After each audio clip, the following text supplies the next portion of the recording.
భారతదేశం ఆసియా ఖండంలో ఒక భాగం. భారతదేశంలో ఎక్కువ భాగం ద్వీపకల్పంగా చెప్పవచ్చు.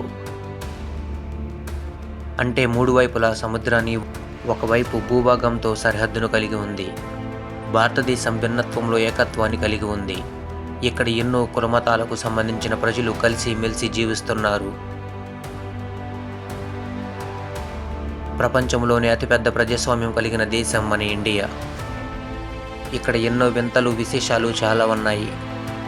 ఫ్రెండ్స్, మన దేశంలోని వింతలు, విశేషాలు, గొప్పతనాన్ని గురించి ప్రతి ఒక్క భారతీయుడు ఖచ్చితంగా తెలుసుకోవాలి. ఈ వీడియోను ఫస్ట్ నుంచి లాస్ట్ వరకు స్కిప్ చేయకుండా చూడండి. అలాగే మన ఛానల్ ఇప్పటి వరకు సబ్స్క్రైబ్ చేసుకోకపోతే సబ్స్క్రైబ్ చేయండి. ప్రాచీనమైన నగరం వారణాసి.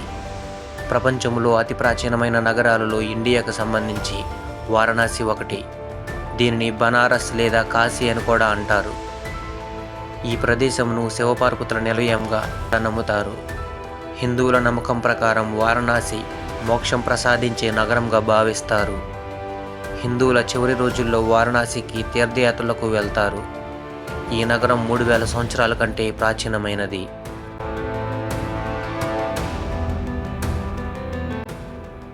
Bird suicide point. ఇండియాలో పక్షులు ఎక్కువగా ఆత్మహత్య చేసుకుని చనిపోయే ఒక ప్రాంతం ఉంది. అది అస్సాంలోని జాతింగా అనే ఊరు.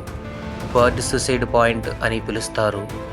ఈ ప్రాంతంలో పక్షులు రోజు సాయంత్రం 7 నుంచి 9 గంటల మధ్యలో ఇళ్లకు, చెట్లకు, స్తంభాలకు తగులుకొని మరణిస్తాయి. ఈ పక్షుల మరణాలు సెప్టెంబర్, అక్టోబర్ నెలల్లో ఇంకా ఎక్కువగా ఉంటాయి. పరిశోధకుల అభిప్రాయం ప్రకారం అక్కడ ఆ సమయంలో గాలిలోని పీడనం తక్కువగా ఉండడం వల్ల అవి సరిగ్గా ఎగరలేక, ఆక్సిజన్ సరిగ్గా లభించక ఇవి మరణిస్తున్నాయని వారి అభిప్రాయం.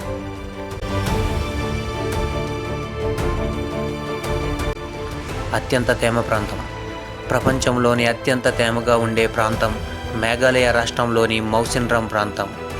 ఇక్కడ సంవత్సరం కాలంలో వర్షపాతం సగటు 11,000 మిల్లీలీటర్ల కంటే ఎక్కువగా కురుస్తుంది. అందులోనూ ఎక్కువ శాతం వర్షాకాలంలో కురుస్తుంది. ఈ ప్రాంతం ప్రపంచంలోనే అత్యధిక తేమ కలిగిన ప్రాంతంగా గిన్నిస్ రికార్డు కూడా ఎక్కింది.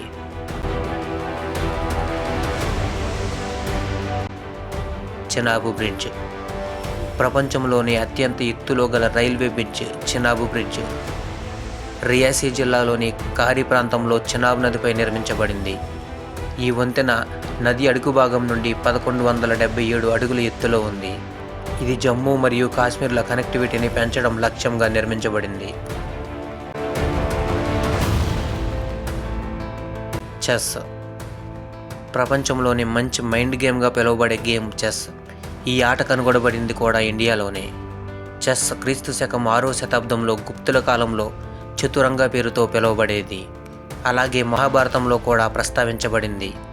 అలాగే వైకుంఠపాలి ఆటను కూడా కనిపెట్టింది మన భారతీయులే.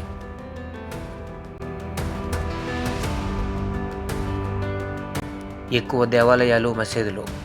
ఇండియాలో మసీదులు 3 లక్షల కంటే ఎక్కువగా, అలాగే దేవాలయాలు 2 మిలియన్ల కంటే ఎక్కువగా ఉన్నాయి. వీటి సంఖ్య వార్షికంగా పెరుగుతూనే ఉంటుంది.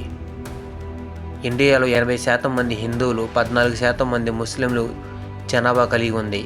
ప్రపంచంలో ఎక్కువ మసీదులు కలిగిన దేశం కూడా ఇండియానే. ఎలుకల గుడి. ఇండియాలో ఎలుకలకు కూడా ఒక గుడి ఉంది. అదే కర్ణిమాత దేవాలయం. ఆలయంలో దాదాపు 20,000 ఎలుకలు ఉంటాయి. ఈ ఎలుకలను హిందూ ప్రజలు పవిత్రంగా చూస్తారు. కర్ణిమాత యముడును తనని బ్రతికించమని అడుగగా ఆయన కర్ణిమాత మరియు ఆమె పిల్లలు ఎలుకలుగా పునర్జన్మ పొందడానికి అంగీకరించారు. ఈ ఆలయంలో కొన్ని తెల్ల ఎలుకలు కూడా ఉంటాయి. వాటిని కర్ణిమాత మరియు పిల్లలుగా ప్రజలు నమ్ముతారు.